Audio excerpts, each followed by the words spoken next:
हम सभी ने कभी ना कभी लेट नाइट ट्रैवल किया है, राइट? वो खाली सड़कें, वो सन्नाटा। लेकिन आज के इस एक्सप्लेनर में हम जिस डॉक्यूमेंटेड घटना की बात करने वाले हैं, वो हमारी इसी आम सी लेट नाइट जर्नी को एक भयानक बुरे सपने में बदल देती है। आरव नाम के एक शख्स का ये सफ़र हमें सीधा 2014 के एक ऐसे खौफनाक हादसे से जोड़ता है जिसकी गूंज आज भी सुनाई देती है। भारी लोहे के रगड़ने की आवाज़ें और उस सन्नाटे को चीरती हुई ट्रेन की वो भयानक सीटी। सच कहूं तो यह सोचकर ही रोंगटे खड़े हो जाते हैं कि उस रात उस सुनसान सफर में आरव के साथ और कौन था। चलिए इस मिस्ट्री के सबसे डरावने हिस्से से ही शुरुआत करते हैं। इन्वेस्टिगेशन के दौरान सबसे रोंगटे खड़े कर देने वाला सच यही सामने आया था। आरव का लगातार यही दावा था कि उस पूरी तरह से खाली ट्रेन में उसके ठीक सामने एक लड़की बैठी थी। लेकिन जब रेलवे स्टेशन और उस रूट के सुरक्षा कैमरों की फुटेज निकाली गई तो जो दिखा वो किसी के भी होश उड़ा देने के लिए काफी था। कैमरे में आरव पूरी तरह से अकेला था। उस फुटेज में कोई लड़की थी ही नहीं। ये एक ऐसा फैक्ट है जो इस पूरी घटना को सिर्फ एक डरावनी कहानी से निकालकर एक गहरे मनोवैज्ञानिक खौफ में बदल देता है। लेकिन सबसे बड़ा सवाल ये है कि आरव उस ट्रेन तक पहुंचा कैसे। देखिए, आरव एक आईटी प्रोफेशनल था और उस दिन भयंकर ओवरटाइम के चलते उसे ऑफिस से निकलने में काफी देर हो गई। वो भागता हुआ स्टेशन तो पहुंचा, लेकिन उसकी जो रोज वाली ट्रेन थी वो तब तक छूट चुकी थी। रात के 3 बज रहे थे। पूरा प्लेटफॉर्म एकदम सुनसान पड़ा था। उस सन्नाटे में दूर दूर तक सिर्फ एक चाय वाला और एक बूढ़ा गार्ड ही नजर आ रहा था। ये वो पल था जहां से आरव का वो लाचारी और अकेलेपन वाला सफर शुरू हुआ, जिसने आगे चलकर एक बहुत ही भयानक मोड़ ले लिया। जब आरव ने उस बूढ़े गार्ड से जाकर पूछा कि क्या घर जाने के लिए कोई आखिरी ट्रेन बची है, तो उस गार्ड ने बहुत ही अजीब और रहस्यमयी लहजे में एक चेतावनी दी। उसने बहुत धीमी सी आवाज में कहा, अभी एक और आएगी, पर उसमें मत जाना। दुर्भाग्य से आरव ने सोचा कि शायद वो बूढ़ा आदमी ऐसे ही मजाक कर रहा है और उसने इस बात को टाल दिया। और लिटरली ठीक 2 मिनट बाद एक बेहद पुरानी जंग खाई हुई ट्रेन वहां आकर रुकी। उसकी लाइटें भी बहुत अजीब तरीके से टिमटिमा रही थीं। गेट खुला और आरव बिना कुछ सोचे उस खाली ट्रेन में चढ़ गया। ट्रेन ने अपने रफ्तार पकड़ ली थी। आरव आराम से अपने हेडफोन लगाकर बैठा ही था कि तभी अगले डिब्बे से कुछ बहुत ही अजीब सी आवाज़ें आने लगी। Tap tap tap. जरा सोचिए, एक बिल्कुल खाली जंग लगी ट्रेन में सधे हुए कदमों की ये आवाज़ किसी की भी धड़कनें बढ़ा सकती है। ये ऑडिटरी हॉरर यानी सिर्फ आवाज़ों का जो खौफ था वो बहुत ज़्यादा इंटेंस था। आरव को लगा कि चलो कोई और पैसेंजर भी है, लेकिन वो पैसेंजर कुछ भी था पर नॉर्मल नहीं था। उन कदमों की आवाज़ के साथ ही वहाँ एक रहस्यमय लड़की प्रकट हुई। उसने एक सफ़ेद ड्रेस पहनी हुई थी और उसके बाल उसके चेहरे को पूरी तरह से ढके हुए थे। वो बहुत धीरे से आकर आरव के ठीक सामने वाली सीट पर बैठ गई और जब उसने अपना सिर हल्का सा ऊपर उठाया तो उसके चेहरे पर एक बहुत ही अजीब, एकदम अप्राकृतिक सी मुस्कान थी। ऐसा लग रहा था जैसे कोई ज़बरदस्ती मुस्कुरा रहा हो। वो पूरी तरह से खामोश थी, पलके तक नहीं झपका रही थी और बस आरव को एकटक घूरे जा रही थी। ये खामोशी किसी भी चीख से ज्यादा डरावनी थी। और बस यहीं से आरव एक भयानक सेंसरी डिप्राइवेशन का शिकार होने लगा, मतलब दुनिया से पूरी तरह कट जाना। करीब 5 मिनट बाद उसे रियलाइज हुआ कि इस ट्रेन की स्पीड तो बेगाम है, ये किसी स्टेशन पर रुक ही नहीं रही है। उसने खिड़की से बाहर देखा तो वहां सिर्फ और सिर्फ घुप अंधेरा था, कोई रोशनी नहीं। और जब उसने अपना फोन चेक किया तो नेटवर्क का एक सिंगल बार भी नहीं था। आरव अब पूरी तरह से दुनिया से कट चुका था और उस रहस्यमयी भागती हुई ट्रेन में बुरी तरह कैद था। इस भयंकर घबराहट में आरव ने तय किया कि वो किसी टीटीई या कंडक्टर को ढूंढेगा। लेकिन जैसे ही वो अपनी सीट से उठा, उस सफेद ड्रेस वाली लड़की ने पहली बार अपनी वो खौफनाक चुप्पी तोड़ी। उसने कहा, मत जाओ। लेकिन सबसे डरावनी बात उसके शब्द नहीं थे, बल्कि उसकी आवाज थी। वो आवाज ऐसी लग रही थी मानो एक साथ 2 लोग बोल रहे हों, एक दोहरी गूंजती हुई आवाज। इस भयानक ऑडिटरी हॉरर ने आरव को लिटरली वहीं जमा दिया। उसके पैर जैसे फर्श से चिपक गए हों। और तभी अचानक ट्रेन की मेन पावर कट हो गई। पूरे डिब्बे में एकदम से गहरा अंधेरा छा गया। अब वहां देखने के लिए सिर्फ और सिर्फ छत पर लगी एक लाल रंग की इमरजेंसी लाइट टिमटिमा रही थी। उस डरावनी लाल रोशनी के बीच जब आरव की नजर सामने गई तो उसके होश उड़ गए। सामने वाली सीट अब बिल्कुल खाली थी। वो रहस्यमयी लड़की अचानक हवा में जैसे गायब ही हो गई थी। उस लड़की के गायब होते ही मनोवैज्ञानिक खौफ अपने एकदम पीक पर पहुंच गया। उस खुब अंधेरे में अचानक आरव के कान के ठीक पीछे से एक अदृश्य शक्ति ने फुसफुसाते हुए कहा, तुमने मुझे अकेला क्यों छोड़ा?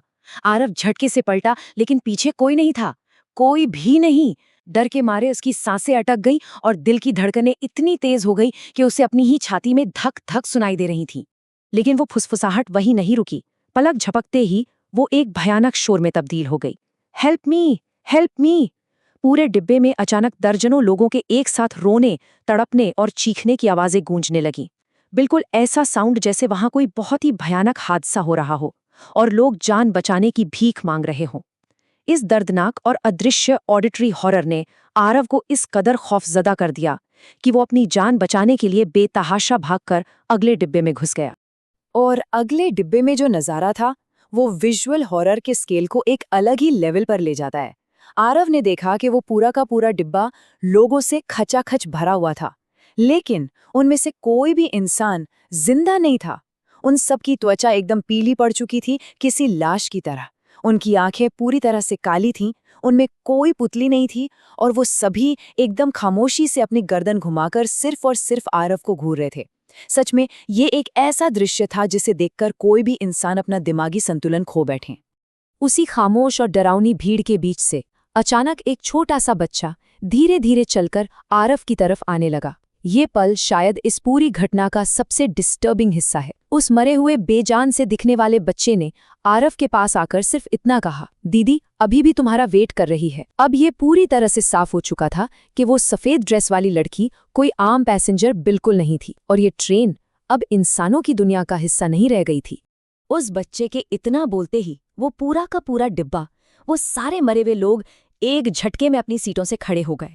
लोहे के टकराने की भयानक आवाजों के बीच वो सभी एक ही लय में किसी डरावने मंत्र की तरह जपने लगे, वापस जाओ, वापस जाओ। दृश्य और ध्वनि का ये ऐसा खौफनाक मिश्रण था जिसने आरव के दिमाग की नसें फाड़ दी और वो वहां से पागलों की तरह आगे की तरफ भागने लगा। भागते भागते गिरते पड़ते आरव ट्रेन के सबसे आगे वाले हिस्से तक यानी इंजन रूम तक पहुंच गया। उसे लग रहा था कि वहां पक्का कोई लोको पायलट होगा जो इस शैतानी ट्रेन को रोक पाएगा, लेकिन अंदर का नजारा, इंजन रूम पूरी तरह से लवारिस और सुनसान पड़ा था। ट्रेन को चलाने वाला वहां कोई नहीं था। वहां कंट्रोल पैनल के पास सिर्फ और सिर्फ एक पुरानी धूल से सनी हुई अखबार की कटिंग रखी थी। और जब आरव ने उस पुराने अखबार को देखा तो उसकी 12 साल पुरानी हेडलाइन ने इस पूरे खौफनाक रहस्य से पर्दा उठा दिया। उसमें बड़े और मोटे अक्षरों में छपा था, 12 साल पहले आखिरी पैसेंजर ट्रेन हादसा, 43 की मौत। ये कोई नॉर्मल न्यूज़ नहीं थी, ये बिल्कुल वही ट्रेन थी जिसमें आरव फफर कर रहा था। और वो 43 लोग वही थे जिनकी लाशें उस भयानक हादसे के बाद कभी रिकवरी नहीं हो पाई। वो सभी उस ट्रेन के साथ हमेशा के लिए उसी लूप में फंस गए थे। आरव की नज़र उस अखबार में छपी एक धुंधली सी तस्वीर पर गई और तभी उसके दिमाग में वो सुन्न कर देने वाली सच्चाई स्ट्राइक की। उस तस्वीर में जो लड़की थी वो उस हादसे की शिकार हुई 43वीं यात्री थी। जी हाँ, ये बिल्कुल वही सफ़ेद ड्रेस वाली लड़की थी जो कुछ देर पहले उसके सामने बैठी मुस्कुरा रही थी। हादसे की शिकार और वो खामोश यात्री दोनों एक ही थीं। आरव अब समझ चुका था कि वो किसी ट्रेन में नहीं बल्कि एक श्राप के अंदर सफ़र कर रहा है। इस भयानक सच्चाई का बोझ आरव का दिमाग प्रोसेस कर ही रहा था कि अचानक उसके ठीक पीछे से एक बहुत ही भारी और खुरदुरी आवाज़ आई, तुम अब जा नहीं सकते। वो अदृश्य शक्ति जो इस पूरे सफर में उसके दिमाग से खेल रही थी, वो अब ठीक उसके पीछे अपना फाइनल वर्डिक्ट, अपना आखिरी फैसला सुनाने के लिए खड़ी थी। अब वहां से भागने का कोई रास्ता नहीं बचा था। उस टिमटिमाती लाल रोशनी में जब आरव ने पलट कर देखा तो उस लड़की का असली रूप सामने था। ऐसा रूप जो किसी भी बुरे सपने से 1000 गुना ज्यादा खौफनाक था। हादसे में बुरी तरह जल चुकी उसकी त्वचा, वो पूरी तरह से कारी पड़ चुकी भयानक आंखें और कान से कान तक खींची हुई एक राक्षसी मुस्कान। उसने अपना बर्फ जैसा ठंडा हाथ आगे बढ़ाया और आरव को कसकर पकड़ लिया और लिटरली उसी एक पल में वो बेकाबू ट्रेन एक जोरदार झटके के साथ रुक गई और आरव वहीं बेहोश हो गया। लेकिन इस कहानी का सबसे विचलित कर देने वाला हिस्सा अगली सुबह शुरू होता है। जब आरव की आंख खुली तो सुबह की धूप निकल चुकी थी और स्थानीय पुलिस उसे जगा रही थी। लेकिन सबसे बड़ा शौक ये था कि आरव जिस वीरान जगह पर बेहोश पड़ा हुआ था, वहां दूर दूर तक रेलवे की कोई पटरी ही नहीं थी। पुलिस ने इस बात को कंफर्म किया कि उस इलाके से तो कभी कोई ट्रेन ही गुजरी नहीं। तो फिर बड़ा सवाल ये है कि आरव पूरी रात आखिर था कहाँ?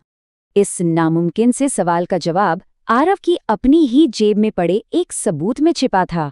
जब आरव ने अपनी पैंट की जेब में हाथ डाला तो उसके हाथ में एक पुराना, बुरी तरह जंग लगा हुआ ट्रेन का टिकट आया, और जब उसने उस टिकट पर छपी तारीख देखी तो वो थी 13 अक्टूबर 2014। ये बिल्कुल वही तारीख थी जिस दिन 12 साल पहले वो दर्दनाक हादसा हुआ था।